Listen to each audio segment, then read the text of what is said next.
Welcome back professor గారు. గత కొన్ని రోజులుగా ఇజ్రాయెల్ ఇరాన్పై విచక్షణారహితంగా విరుచుకుపడుతోంది. అమెరికా కూడా ఇరాన్ అణుక్షేత్రాలపై దాడులు చేసింది. అయినా కూడా ఈ కష్టకాలంలో చాలా ముస్లిం దేశాలు ఇరాన్కు సపోర్ట్ చేయలేదు. ఇరానే పెంచి పోషించిన హెజ్బుల్లా కానీ, హమాస్ కానీ, ఇరాక్ మిలిషియా కానీ కష్టకాలంలో ఇరాన్కు సపోర్ట్గా నిలవలేదు.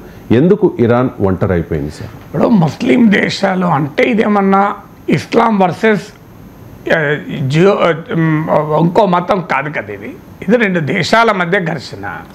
చాలామందికి రాంగ్ నోషన్ ఏముంటుందంటే ముస్లిం దేశాలను సపోర్ట్ చేయాలంటే ఇదేమైనా ముస్లింలకు ఇతర మతస్థులు జరిగిన మతకలాల, అసలు ఆ లాజిక్ ఉండాలి కదా.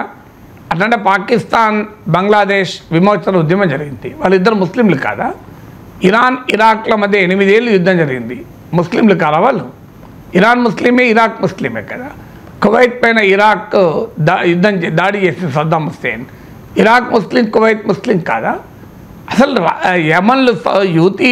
యమన్లు హూతీలు సౌదీ అరేబియా పైన అటాక్ చేశారు, ఇద్దరు ముస్లింలు కారా?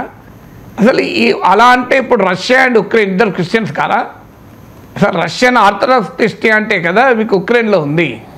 సో ఇది ఒక విచిత్రమైన లాజిక్ మన దగ్గర. ముస్లిం దేశాలన్నీ ఉంటాయి, మరి క్రిస్టియన్ దేశాలన్నీ ఎందుకు ఏకం కాలేదు? రష్యాకు అనుకూలంగానో ఉక్రెయిన్కి అనుకూలంగానో ఏకమైనయా? అసలు క్రిస్టియన్ కంట్రీస్ అన్నీ ఒకే రకమైన వైఖరి తీసుకుంటున్నాయా? ముస్లిం దేశాలన్నీ ఒకే రకమైన వైఖరి తీసుకోవటానికి సో అందువల్ల మీకు చైనా జపాన్ల మధ్య వివాదాలు ఉన్నాయి. చైనాలో బుద్ధిజం ఉంది, జపాన్లో బుద్ధిజం ఉంది కదా. సో అందువల్ల మనకు ఒక రాంగ్ నోషన్లో ఉండకూడదు ఎప్పుడు. భారత్కు నేపాల్కు విభేదాలు ఉన్నాయి. మన నేపాల్ హిందువులు ఎక్కువ ఉన్న దేశం కదా, భారతదేశం లాగా మెజారిటీ హిందూ నేషన్ కదా. సో ఇన్ని ఉదాహరణలు చెప్పగలుగుతాను మీకు. సో మీకు 2 దేశాల మధ్య జరిగే యుద్ధాన్ని ఒక 2 మతాల మధ్య జరిగే యుద్ధంగా భావించి ఆ మతానికి సంబంధించిన దేశాలు సమర్థిస్తలేరు అంటే ప్రపంచంలో చాలా దేశాలు ఇప్పుడు తుర్కీ ఎక్కువ సిరియాలో బషర్ ప్రభుత్వానికి పడలే. ఎవరు మరి వాళ్ళు ముస్లింలు కారా? సిరియాలో తిరుగుబాటు చేసింది ముస్లింలు కారా? బషర్ అల్ అసద్ ముస్లిమే, తిరుగుబాటు చేసినాడు ముస్లిమే. సో అందువల్ల ఈ లాజిక్ ఎప్పుడు కూడా కరెక్ట్ కాదు. అది ముస్లిం దేశాలన్నీ ఇరాన్కు రాలేదు అని. ఎందుకంటే ఈ సమస్యల్లో it is not fight between Islamic countries and other కదా. అలా అయితే మీరు సౌదీ అరేబియా, ఖతార్ ఇవన్నీ అమెరికాకి ఎందుకు మద్దతుగా ఉంటాయి? రష్యా ఉక్రెయిన్లు మరి 2 ఆర్థడాక్స్ క్రిస్టియానిటీనే ఫాలో అవుతారు. రష్యన్ ఆర్థడాక్స్ చర్చ్ ఉక్రెయిన్లు కూడా ఫాలో అయ్యేది, మరి మతం ఒకటే కదా. సో అందువల్ల ఈ ఆర్గ్యుమెంట్ మొదలు కరెక్ట్ కాదు. ఇక రెండవది, ఎక్కడైనా ఒంటరి అంటే ఇప్పుడు భారతదేశానికి ఇటీవల ఆపరేషన్ సింధూర్ విషయంలో ఏ కంట్రీ డైరెక్ట్గా సపోర్ట్ చేసినా చెప్పండి? ఏ కంట్రీ పాకిస్తాన్ ఖండిస్తూ యునైటెడ్ నేషన్స్కి వెళ్ళింది చెప్పండి? ఒక తైవాన్ మాత్రమే స్పష్టంగా, ఎందుకంటే వాళ్ళకి చైనాతో ఉన్న కోపంతో తైవాన్ ఒక కంట్రీ అని భారతదేశమే గుర్తించదు అఫీషియల్గా. సో నాకు ఏ కంట్రీ ఇండియా కరెక్ట్గా సపోర్ట్ చేసింది చెప్పండి? అమెరికా సపోర్ట్ చేసిందా మనకు కరెక్ట్గా? మీకు కరెక్టే పాకిస్తాన్ తీవ్రవాద స్థావరాలను ధ్వంసం చేయాల్సిందే అని ఫ్రాన్స్ అన్నదా, జర్మనీ అన్నదా, యూకే అన్నదా, రష్యా అన్నదా? ఎవరనలేదు కదా.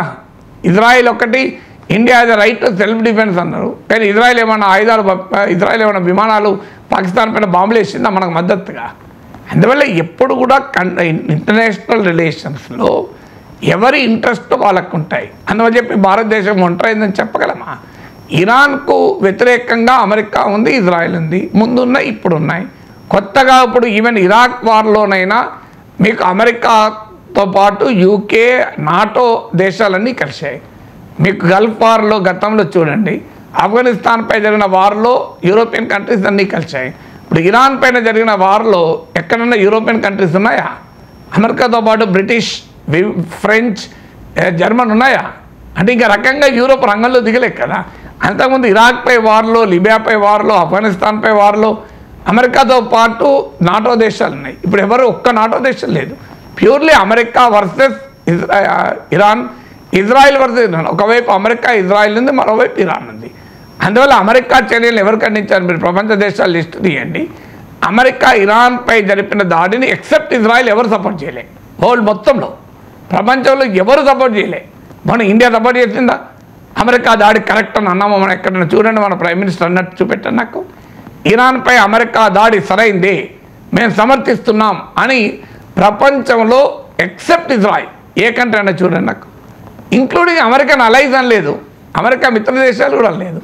అందువల్ల యుద్ధము అని చెప్పి మనం అమెరికా ఒంటరైందన్న కంక్లూజన్ రాగలమా?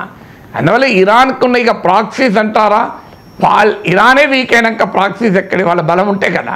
ఇప్పుడు హమాస్, హిజ్బుల్లా, హూతీలు ఇప్పటికిప్పుడు ఇరాన్ కాపాడే దశలో ఉన్నారా? ఇరాన్ వాళ్ళని కాపాడాలి. కానీ ఇరాన్ బలహీన పడింది నిజం, అనుమానం లేదు.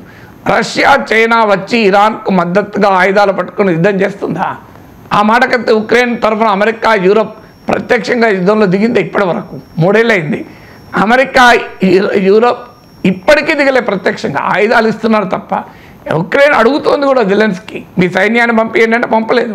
ఆఖరికి ఉక్రెయిన్ స్కైస్ను నో ఫ్లై జోన్గా ప్రకటించమంటే కూడా అమెరికా ఒప్పుకోలే. ఎందుకంటే ఇది ప్రత్యక్షంగా రష్యాతో యుద్ధానికి దిగినట్టే అవుతుంది, మేము ఒప్పుకోమన్నారు. అందువల్ల ఇంటర్నేషనల్ రిలేషన్స్ అనేది అలాగే ఉంటుంది. ఎందుకంటే ఆయా కంట్రీల నేషనల్ ఇంట్రెస్ట్లు, స్ట్రాటజిక్ ఇంట్రెస్ట్లను బట్టి స్పందిస్తూ ఉంటారు. ఇరాన్ బాగా వీక్ అయిందన్నమాట నిజం. కొత్తగా ఇరాన్కు వ్యతిరేకంగా ఎవరు కాలేదు, అనుకూలంగా కూడా ఎవరు రాలేదు. సో కొత్తగా ఇజ్రాయెల్కి అనుకూలంగా వ్యతిరేకంగా ఎవరు రాలేదు. మొదటి నుంచి ఎవరైతే ఇజ్రాయెల్ వైపు ఉన్నారో వాళ్ళు ఉన్నారు, ఇరాన్ వైపు ఎవరు ఉన్నారో వాళ్ళే ఉన్నారు.